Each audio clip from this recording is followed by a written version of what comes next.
Hi, how y'all doing? So this is the first of an in-depth critique and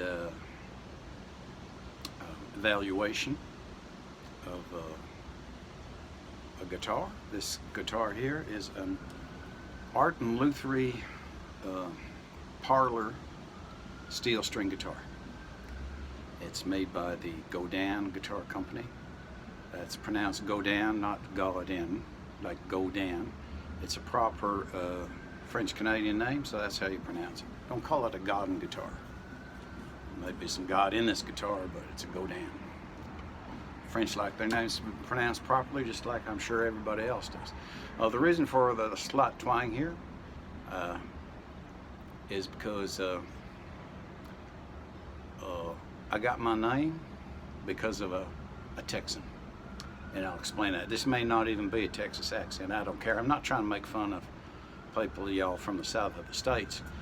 I just find a lot of these guitar videos that you see, I find them boring. So I put on a hat and light a cigar, because I don't even smoke, and it's just, you know, part of my shtick. I'm just having some fun. So don't take any offense. If you take offense to this, Jesus Christ, get a sense of humor. Okay? So I'm sure there's lots of great people in Texas or everywhere. So this guitar would be a good guitar for any stage player, whether you're a beginner, you're a mom and pop that thinking of getting a guitar for one of their kids, or you've been playing for a while and you want something rugged and a little smaller and portable. They're good to go camping with, or take around, and I'll explain why. Sometimes they're called 3/4 guitars. They're not really that. They're a smaller body than a dreadnought or a jumbo guitar, and they join at the 12th fret. But the fretboard is actually, it's a legitimate guitar neck and fretboard. It's not like a GS Mini Taylor, which personally I don't like because I think they don't sound good, and I don't know. I don't even think that's a guitar. I don't know what you call it. Anyway, not to denigrate Taylors, but a GS Mini, if you're thinking of that, you should consider a parlor guitar made by someone else, because they're just slightly bigger than a GS Mini. And they sound better because it's a fuller body. They're just as portable, in my opinion. You can throw them on a plane, and they sound better because it's a fuller size body and an actual real. This is a full size neck. It's almost the same. It's the same length as a classical guitar neck. It's a little narrower than a classical guitar neck. They're 2 inches wide. I think this is 1 3/4. Or sometimes they're 1 11/16, but that's all okay. So, to review this guitar, why I like it, I usually don't plug certain companies, but when they're consistently good, I have respect for them, and I also have a lot of these guitars made by these people because they're just well done for the price. You can't really find much better out there. So, I'm not much into makes, but like names. If you back up the name with quality, well, there's something good about that. So anyway, these are all made in Canada.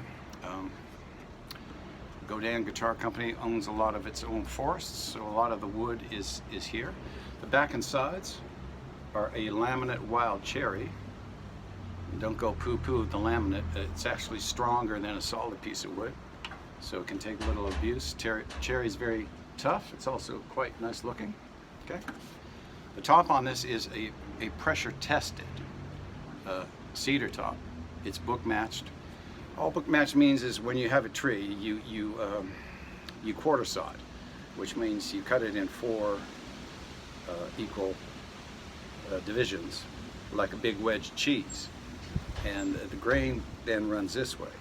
And so all book matched means is that the 2 pieces that make the top, because the top is 2 pieces glued together, are the pieces that were right next to each other. So when you fold it out, it's like a butterfly. That's all book match means. Okay? So book match, it comes from the same tree, and the pieces of wood were right next to each other. Another nice thing about this guitar, it has a rosewood fingerboard, which is really nice. Has nice frets. I don't know where the frets are made, but they're nice. And it has a Canadian maple neck. Now you may notice that what happened to that nice bourbon finish, they call it. I'm not a big fan of paint on the necks, and I also like to try and make my things look a little unique. So there wasn't much paint on this, but I just scraped it off just because I think it looks cool, and I put a little bit of Danish oil on it. That's all I did. I also changed the tuners. The tuners that this guitar comes with are decent, but at you know, kind of at what is considered an entry-level guitar, I wouldn't call this a cheap guitar or necessarily a beginner's guitar, but it's at their lowest price range. Is they save money somewhere, and so, you know, if you're making thousands of these, you know, you order a bunch of tuners, you get a good price on them. But these are top of the line tuners. You find these on guitars that cost $4,000, $5,000, $6,000, $7,000. Top of the line Gotoh, G-O-T-O-H, which is a Japanese company that makes excellent guitar accessories. You cannot go wrong with a Gotoh product. So that's the thing I changed. But the ones they come with are okay. These are just better. And it also comes with a tusk nut, a tusk saddle. I think it had tusk bridge pins, but I like wood, so I changed them with some D'Addario ebony bridge pins. Up here in Canada, they're $20, so that was a good price. Of course, I put a John Pierce armrest. I put a John Pierce armrest. I'm plugging you guys because this is a super product. It's a necessity for an acoustic guitar. If you don't think it is, give your head a shake, or you might have been dropped on your head when you were small. Worth their weight in gold because they join along the binding at the side of the guitar. Takes all the weight of your forearm off the top, so the top can vibrate freely. The top vibrates freely, you have better tone, the guitar sounds like it should, okay? It's a necessity. And it came with a nice rosewood bridge as well. So, very nice guitar for the money. I think they've changed the name now. They just used to call this a an Art and Lutherie parlor. I think it's now called the Roadhouse parlor. And I think they list for around $4.99 Canadian, which is still a good deal. And you cannot go wrong with this guitar.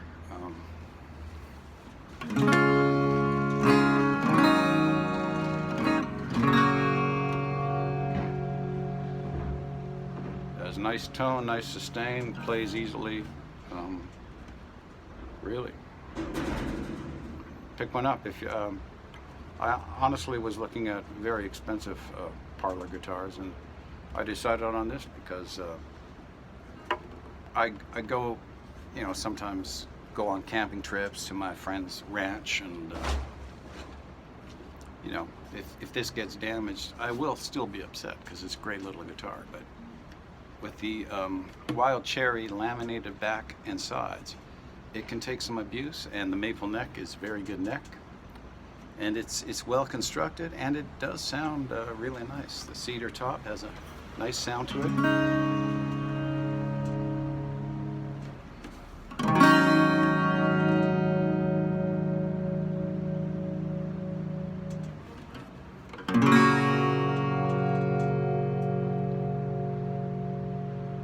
Gorgeous. So if you have any questions about the Art and Lutherie parlor, be happy to answer.